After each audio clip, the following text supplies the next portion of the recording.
What's up, Wallet Monkeys? Welcome back to the channel. Today, I have something special for you. I have an APY list that is structured like a tier list. So I'm sure you've seen your favorite brands or games or really anything structured on a tier list. And today we're gonna do that with APY or basically yield, return, right? Because right now in 2023, the name of the game is let's get a return. Let's try and beat out inflation. Let's try and beat out interest rates the best we possibly can, right? So we are gonna rate this from worst to best. And I'm gonna kind of throw in my opinions along the way. So let's dive into it.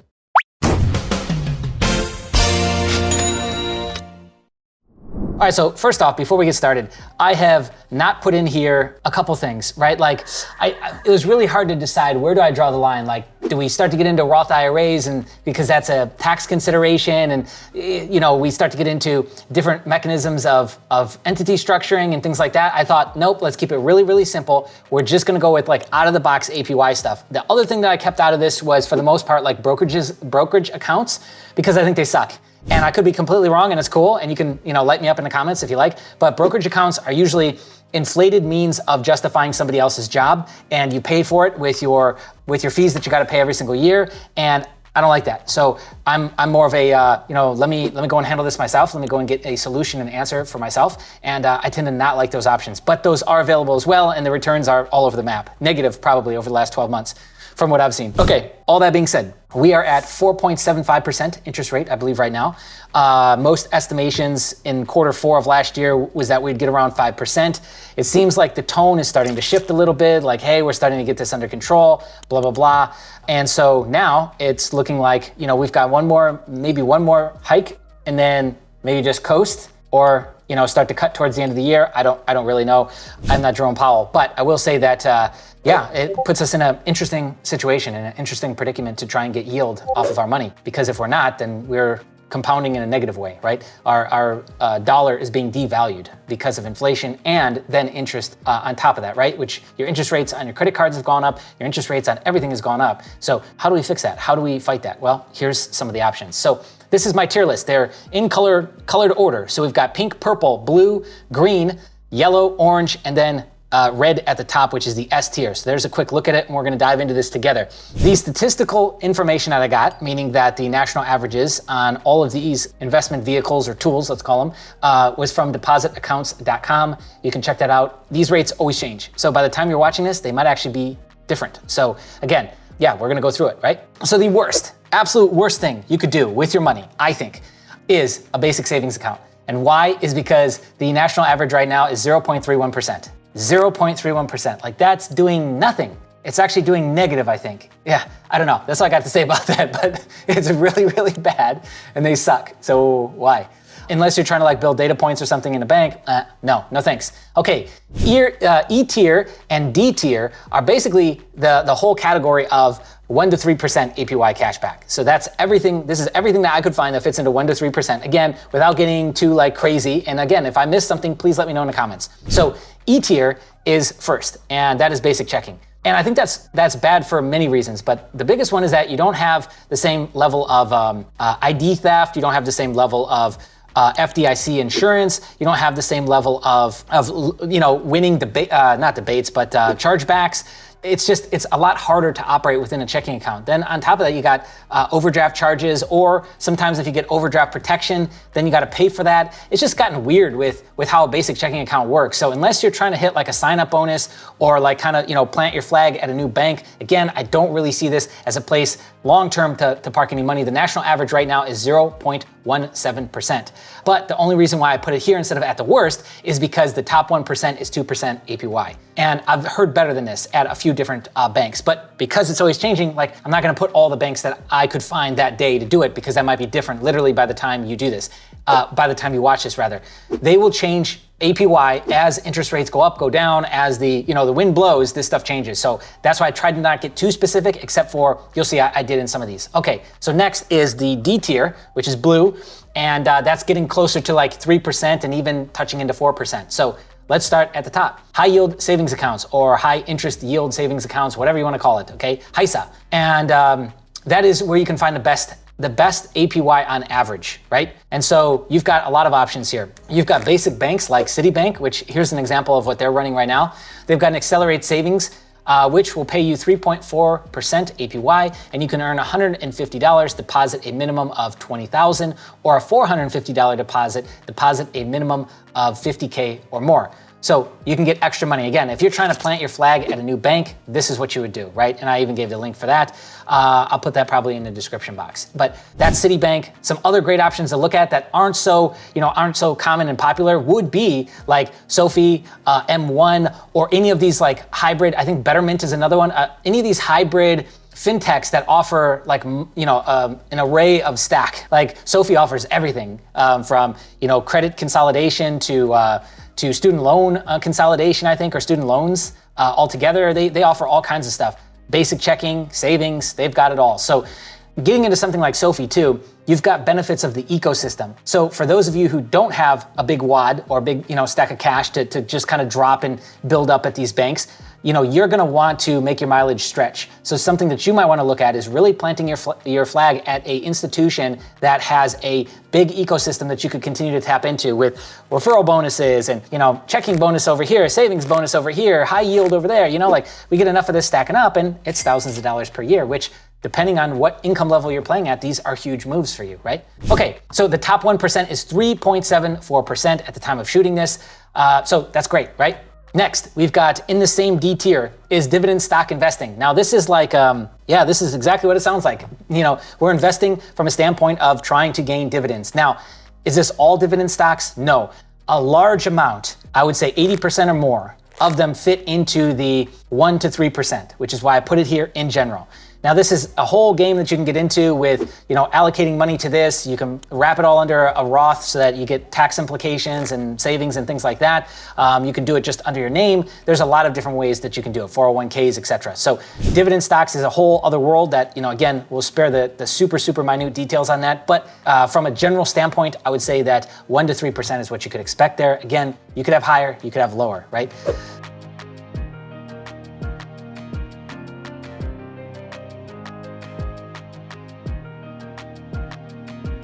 Next, money market accounts. The national average is 0.50% or 0.5%, which is horrible, but the top 1% is 3.62%, which fits into, again, where we're at with this tier. So money market accounts would be another option for you, right? Next, we've got C and B tier, which is the 4 to 6% APY. Now we're starting to get somewhere, right? We're starting to kind of, sort of cancel out interest rate, but we still got to account for inflation. So unless we're at like 15%, you're still kind of losing. But again, bear with me. So CDs are the C level or C tier, which I did not do that on purpose. That is beautiful that worked out that way. CDs, you normally have a longer tie-up period, where everything else we've kind of talked about up here, we have relatively short tie-up periods or tie-up times, meaning that you can kind of pull out your money or put in your money as frequently or infrequently as you want. Outside of like dividend stocks, you usually want to stick it in there for a while. But with CDs, it's like a 12-month, 18-month, and the longer tie-up period, we usually get better rates. Ali Bank is a really popular resource. I'm looking at them right now.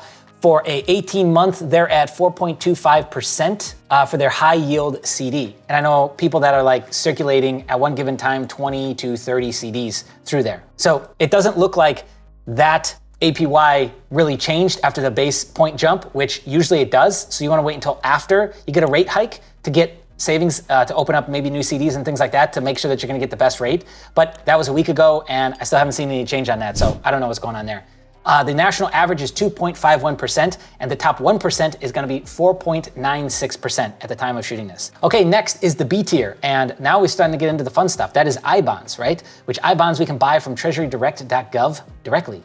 And we've got two different options. We can buy electronic I-bonds, which we can max out at $10,000 total investment, or $5,000 with paper with tax refunds. So it's tax refund season. I figured we'd bring this up, and it's a great.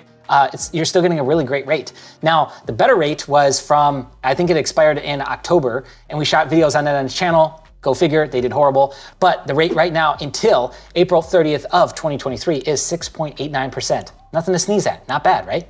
So you can check that out, and it's fairly easy to get started. Next, we are into the coveted A tier, the cream of the crop, right? But still not amazing, that's the S tier. And that's 7 to 9%. And I've only got a few options here that I found that I've, again, kind of cookie cutter out of the box, also that I liked. Cool. So first off is REITs, real estate investment trusts. And there's a lot of those on the market. The issue is that you're gonna deal with companies that maybe aren't as established and they kind of look more like a syndicate deal and like a group of guys and that kind of stuff I tried to stay away from. I tried to stick with ones that we all know of, okay? And what I found was Fundrise is 7.5% after 1 year, but it gets crazier. Let me pull this up. The sweet spot, it looks like, based on this is a dot plot. So each dot represents one account. It looks like the sweet spot is 6 years, but after 6 years, you're getting an 83% return. And you don't have to be an accredited investor. I should have probably noted that at the beginning of this video. These are all options for non-accredited investors, right? So that means that you don't have to prove that you make over $250,000 a year, blah, blah, blah, or $1 million in assets, or whatever else there is for that. But you don't have to do that, okay? So this is based on 464,000 accounts, which is nothing to sneeze at. And so it looks like that, yeah, like I said, the sweet spot is like 6 years, basically. But you're not bad at 3, 4, and 5 years, yeah? You're 40 and 50%. So take that into consideration with your plan and with your strategy, but that definitely earns them a slot here in A tier. Next is some crowdfunding options. Now, Lending Club used to have an option, but it's closed now. So the only one I was left with here was Prosper. And I'm sure that there's other personal loan companies that offer you to get in on this. But again, Prosper is really seasoned. They've been around forever and you don't have to be accredited to get in. But you can only invest based on the 31, if you live in one of the 31 states that they fund from. So they only fund people in 31 states. Hope that makes sense. And I'm not overcomplicating. And if you live in one of those 31 states, you can invest. Hope that makes sense. But their yearly average return over the last couple of years is 5.7%, but it can go much higher, which is why I included them here, upwards of 20%. So you can find out more about that at prosper.com/invest. And another cool thing, $25 minimum, that's it. I didn't put minimums on a lot of these, but most of these have really low minimums. Like a high yield savings account, you can put it as little or as much as you want. Same thing with most of these products in here, right? Dividend stocks, you just have to buy 1 share of the stock, okay? Next and finally, the S tier, the 10% or more. I really wish that this was like the biggest section, but did you notice how one of these smaller sections? And it's because to get 10% to upwards of 100% or 1,000% is incredibly hard.